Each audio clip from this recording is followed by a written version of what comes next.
सभी दर्शकों के मेरी राम राम। हम खटोला नंबर 2 के रहने वाले हैं और आज हम इस भंडारे के खुशी में जे कीर्तन करवा रहे हैं। हम भंडारे के ये भोलेनाथ की कीर्तन गा रहे हैं। जे गीता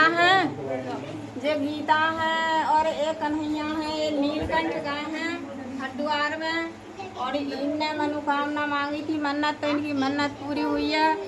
इसी खुशी में आज इनने भंडारा कराया है, गांव वालों के भंडारा खिलाया है इनने। आज इसी खुशी में हम भंडारा के खुशी में ये कीर्तन करवा रहे हैं। हम सारी महिला मिलकर खटोला नंबर 2 में हम कीर्तन करते हैं। बहन जी, मतलब क्या मन्नत मांगी थी जो आपकी पूरी हो गई? मेरी मैं लगा लूँ महीना ये चल रहा है अगस्त महीना, मई से मैं इतनी परेशान थी कि मेरे को ये समझ में नहीं आता था कि मैं क्या करूं। लेकिन मैंने सोचा कि मैं हे भोले, मैं इस बार मैं आपकी व्रत भी रखूंगी। सावन में व्रत में हर बार रखती हूँ, लेकिन मैं पहला और लास्ट रखती हूँ क्योंकि मेरे पास इतना वो समय भी नहीं और मेरे पास पूजा करने का समय नहीं होता है। अब कुछ गलती हो जाए तो उसके बारे में भी उनसे पहले ही मैं माफ़ी मांग लेती हूँ। तो इसलिए मैंने मन्नत की थी कि मैं नीलकंठ जाऊँगी, क्योंकि मैं मैरिड से पहले भी नीलकंठ गई हूँ 2 बार। उस समय मैं पैदल गई थी, लेकिन इस बार हिम्मत इस तरह से थी कि मैं पैदल चलने की वो नहीं थी काबिल कि मैं पैदल चल पाऊँ। इसलिए मैं बिलौरो करी वहाँ से हम और नीलकंठ गए। पहले ऋषिकेश आया, उसके बाद नीलकंठ गए, उसके बाद हमने वो करी गाड़ी, उसके बाद गए, फिर उसके बाद वहाँ पर भोले के दर्शन करे। लेकिन बरसात का वो था थोड़ा माहौल, तो इसलिए थोड़ी ऐसी जल्दबाजी में वो कर पाए।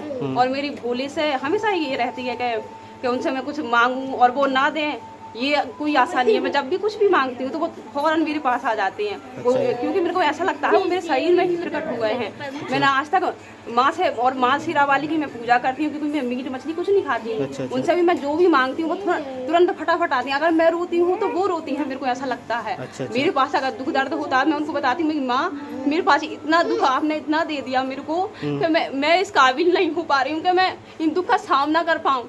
लेकिन माँ मेरे पास फटाफट आती हैं दौड़ के, और ऐसे ये भोलेनाथ है यहाँ के मेरे पास फटाफट एकदम दम दौड़ के आती है कि ऐसा लगता है मेरे शरीर में प्रवेश हुआ। वो कहते हैं अरे बेटी तू रोती क्यों है, तेरे पास मैंने भगवान ने इतना कुछ दे रखा। और मेरे पास, क्योंकि मैं आंगनबाड़ी में इंटर के बाद ही आंगनबाड़ी में आ चुकी हूँ। मेरे को कम से कम इसमें हुआ 11वां साल चल रहा है। 2011 में मैं आंगनबाड़ी में आ चुकी थी। उस समय मैंने पहले भी मन्नत की थी। वहाँ पर हमारे गांव में कोका बसंता में सिद्ध बाबा जी हैं।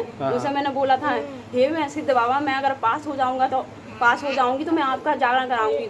तो अब उनका जागरण मैं भूली तो नहीं थी, लेकिन उनने मेरे को उनने मेरे शरीर में एकदम प्रवेश करा और एकदम बता दिया कि इनने 5000 का जागरण करा है। जिसमें से हमारी मामी है वो टंगपुरी गांव की रहने वाली है, बाजपुर की है। तो उन्होंने कहा बेटी तुमने जागरण बोला था इनका? मैंने कहा हाँ मामी मैंने बोला था मैं कराऊंगी। तो उस समय भी मैंने अनमेरिड से पहले जागरण 2 करा चुकी हूँ। अब उस समय मेरा लड़का हुआ तो उस समय भी मैंने भंडारा करा, थोड़ा लोग कम आ पाए थे उस समय। तो इस समय भी बारिश थी, लेकिन फिर भी काफी लोग पहुंच गए हैं और मेरे को अच्छा लग रहा है, क्योंकि मेरे को ऐसे काम अच्छे लगते हैं करवाने। क्योंकि वो नसीब वाले होते हैं जिनके घर भगवान पधारते हैं। सही बात है ना। तो इसलिए मेरे को अच्छा लगता है ऐसी चीज़ों में। अब समय थोड़ा मैं कम दे पाती हूँ, क्योंकि ड्यूटी में कभी BLO की ड्यूटी, कभी आंगनबाड़ी की ड्यूटी, कभी और भी ड्यूटी। बस इतना ही बोलूँ।